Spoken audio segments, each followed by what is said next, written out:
What's up, guys? I want to do a real quick review of Mike Flanagan's new show, The Midnight Club. Now, in my opinion, Mike Flanagan is one of the best modern-day horror directors we have. He's the best modern-day horror director we got today. That's just how I feel. In this show, I thought it's listed as a horror fiction. In my opinion, is this really horror? I don't think this is horror. As much horror as he's given us in the past. And out of all his work, I can confidently say The Midnight Club is probably the weakest thing he's done. Has some of the weakest characters, but some good performances.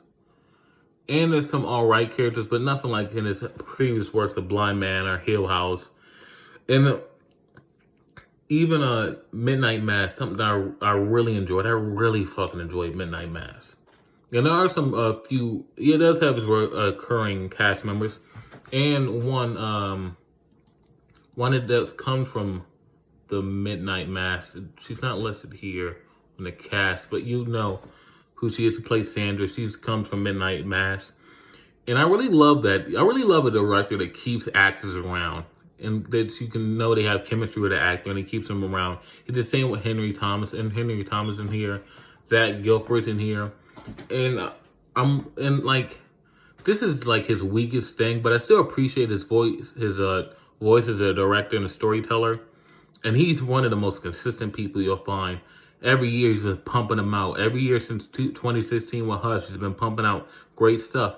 And even this might be his weakest work. Out of everything he's done, even Hush, this might be his weakest work. But Mike Flanagan's weakest work is still some pretty good shit. And I'm here to tell you, this might be his weakest work, but it's still an alright watch. Up until episode 5, and really, I was fucking enthralled with this show. I was so mesmerized. All the stories was great. All the character work was great. I was invested in every character.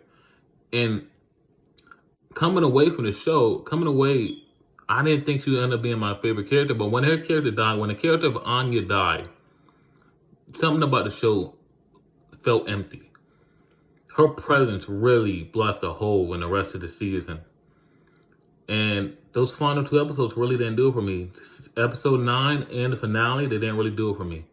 In the backdrop horror they were doing throughout the season, I didn't really dig. It felt like they were doing a lot of team drama and dealing with the shit that the kids living in this hospital were going through. The horror just felt like a backdrop. It didn't feel as important.